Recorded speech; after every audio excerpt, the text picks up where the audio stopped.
Okay, so here we're going to look at an application problem of involving differentiating trig functions, which is a curve sketch, where ultimately we've been asked to sketch y equals 2 sine x plus cos 2x. And there's a lot of good stuff going on in this question that practices what we've just been looking at in terms of differentiating trig functions, but also then applying some of your knowledge from the differentiation and applications of geometry, applications of the derivative topic that we've looked at previously as well. This combines together some trig equations and just some general knowledge around trig functions.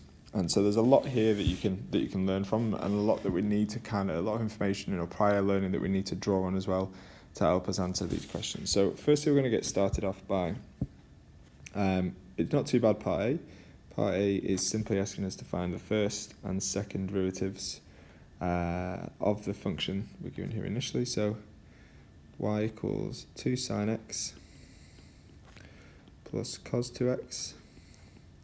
Now differentiating this, y dash 2 sine x differentiates to 2 cos x. Cos 2x differentiates to negative 2 sine 2x. And then again, if we find the second derivative here, so I'm not sure why my pen keeps making some of these lines a bit thicker. 2 cos x differentiates to negative 2 sine x. Negative 2 sine 2x differentiates to negative 4 cos 2x. So there's our first and second derivatives, and now we can presume we're going to use those at some point later on. Now, what part B is then asking to show that y dash equals 0 when cos x equals 0 or sine x equals a half. So basically, it's asking us to solve for, and we'll just write this down.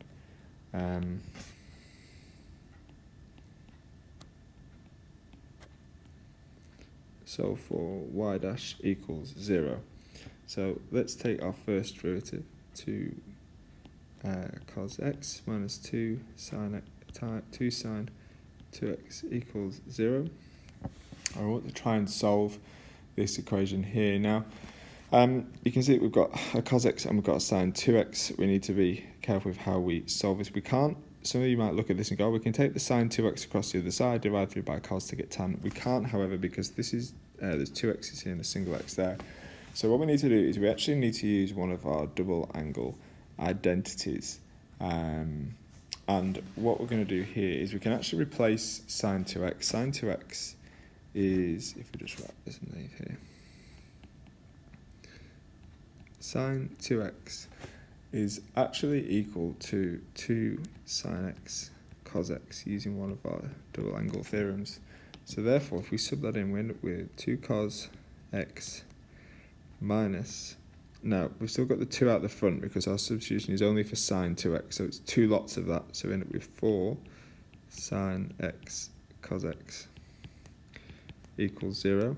Now, we can actually factorise this, so we're going to factorise cos x, and 2 is a common factor, so if we take 2 cos x out as a common factor, I'll left with 1 minus 2 sine x equals 0, and therefore for that to equal 0, 2 cos x equals 0, or 1 minus 2 sine x equals 0, therefore cos x equals 0, or rearranging this, sine x equals 1/2, which is what the question originally asked us to do. Now I'm just going to shrink that down because I'm going to need the right hand side of this page. Let's shrink that into that spot there. Okay. In fact, looking back actually, and this is why it's important to read the questions, notice that it's actually giving you a bit of a hint. You'll need to use the formula sine 2x equals to 2 sine x cos x, which is exactly this bit here, which we did in order to find to actually come up with some solutions for that. Now it says, hence find the stationary points in the interval between negative pi for x's, between negative pi and pi, and determine their nature. So just a reminder, stationary points exist when the first derivative is 0. So stationary points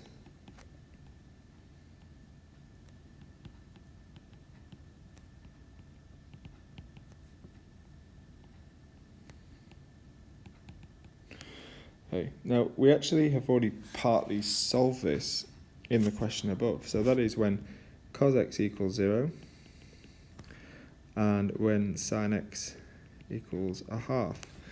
Now, what we need to do here is we need to go through and we need to actually solve for when this is the case. So let's look at cos x equals 0 first of all. Now that's a boundary angle, and the easiest way to solve cos x equals 0 is we can have a look at a quick graph of the function. Just a reminder, we can go up to 2 pi, pi on 2, and 2, negative pi, negative 2 pi. Now, cos function,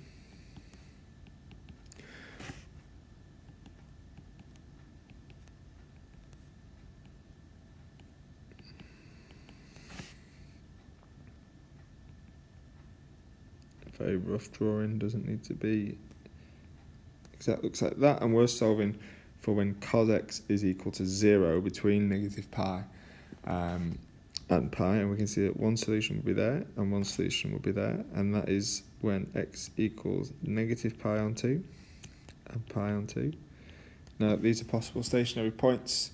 We will still need to test them, but we'll do that later on. What we'll do first, by the way, is we just need to find the y coordinates of those, and to find the y coordinates of those we sub them back into the original equation. So we've got when x equals pi on 2, y is equal to 1, and when x equals negative pi on 2, y is equal to negative 3. Now, we also need to solve, that's for cos x equals 0, we also need to solve sin x equals a half. And so we need to find our related angle for this. Now, the related angle for that would be,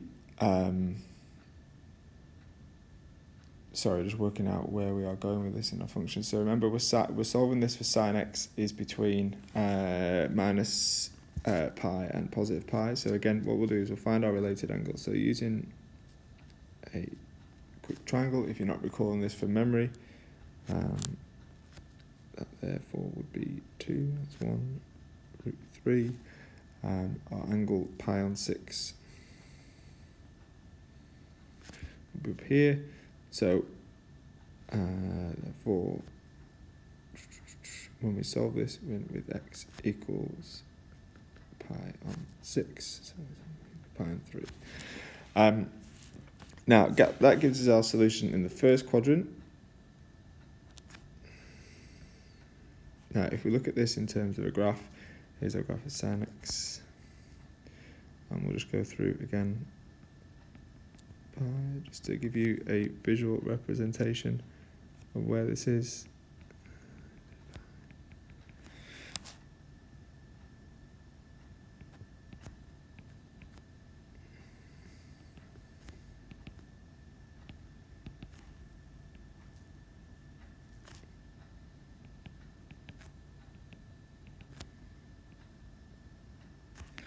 So there's our graph of y equals sin x. Now, pi on 6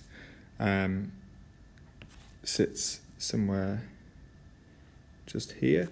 Now, we can actually see that we get another solution just in this region here. So that's roughly where, well, I'm just in a different colour so you can see it, where pi on 6 is. And this is our other solution here, and we can obtain that value. That would be in the second quadrant. So we can say that x is equal to pi minus pi on 6, which is equal to 5 pi on 6. And again, we just need to find those two y coordinates. So when x equals, our first solution, pi on 6, y is equal to 3 on 2.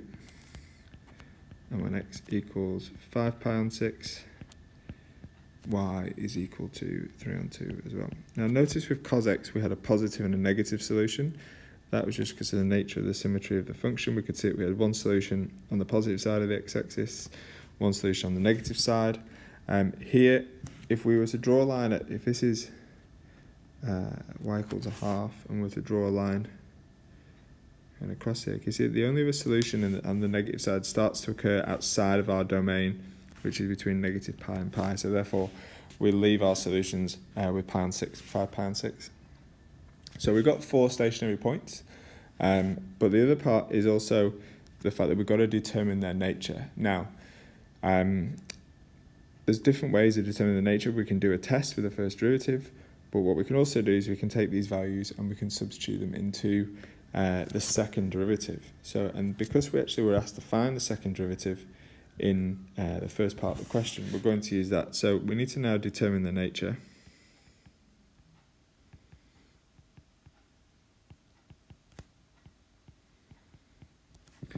Okay, so we're going to use the second derivative. So just a reminder that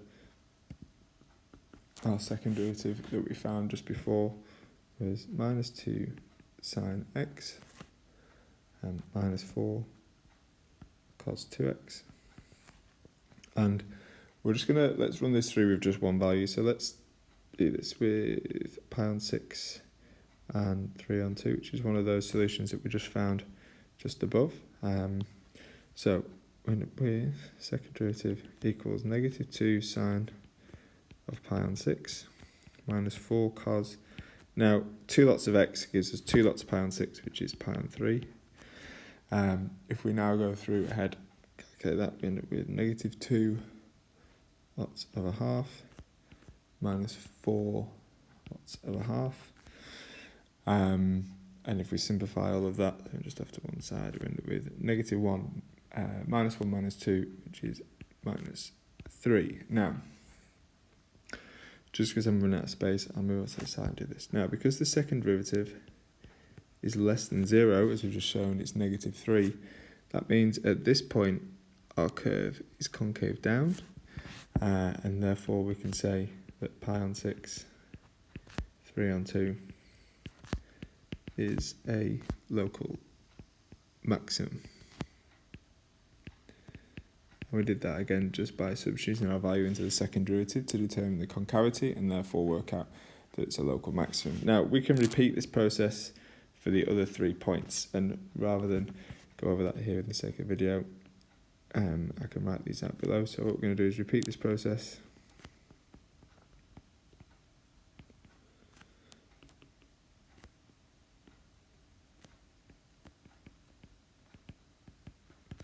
Alright, and for the other 3 points, so we've got negative pi on 2, negative 3, that comes out as a minimum. We've got pi on 2, 1, which comes out as a minimum. And we've also got 5 pi on 6, 3 on 2, which is a maximum. So there's, that's part C answered, which part C, again, was hence find the stationary points in the interval. So we did that by letting the first derivative equal 0, and then we solved for that and we found our values of x. Importantly, it's stationary points, so we had to find the y coordinates as well, which are found by substituting those x values back into the original equation. Part D is now sketch this curve using this information. So there is a lot of info here. We've got all those different, we've got 4 stationary points and the nature of them as well. There is some other information though that we need to find or that will be helpful for us to find. So for part D, now it doesn't ask us for this in the question, but it can help provide some shape to the graph. Other information, for example, could be the y-intercept.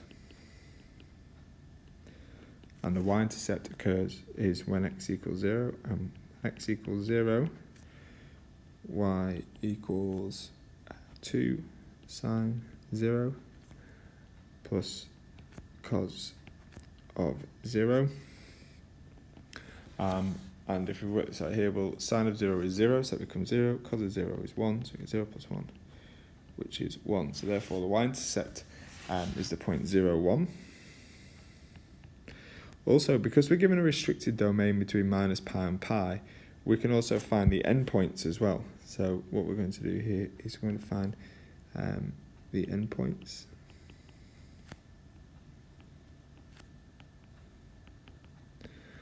Okay, and that is So when x equals negative pi, we end up with y is equal to 1. And when x equals pi, y is also equal to 1. And what we're going to do is we're going to sketch all these points we find here on a graph. And when we do that, we'll end up with something that looks like this. So notice, just to go from left to right, here is our endpoint, minus pi 1. Then we've got one of our local minimums, which is minus pi and 2 minus 3. Notice we didn't find the x-intercept. That was because we would have to solve the equation for y equals 2 sine x plus cos 2x equals 0. There is a lot of work that goes into that, and because the question didn't ask for it, we don't need to include that on our diagram. We have got the y-intercept there, helps to give it a bit of shape as it goes through the y-axis. We've then got our a maximum turning point, minimum turning point pi on 2, 1, maximum turning point 5, pi on 6, 1.5, and then again our end point in our domain, which is pi 1, and that just helps us give a bit more shape to the function. And that's our sketch. Now, if you're going through and doing this yourselves, the first thing you need to be doing is marking on the endpoints. So you would start with this point on the end and this point down here. You would mark in your y-intercept. And then the best approach to take here is go through and mark points for where your minimums and maxes are, but not just that. What you need to be marking on this first point here is a minimum. So therefore, actually, before you draw the curve, just draw in the fact that it's a little bit of a minimum. This one here is a maximum, so you would draw that in first. That's a minimum, that's a maximum. And these points just help give you some shape. So then when you do come to draw it, you can draw it in different stages to get your complete function. And again, you can draw this in pencil, and I would strongly recommend that you do draw it in pencil. And then once you've finished and you're happy with the shape of your curve, you're happy that it's smooth, you're happy that it's continuous, you can then overlap that your pencil sketch in pen, and then rub out the pencil underneath to be left with a nice, neat sketch of your function.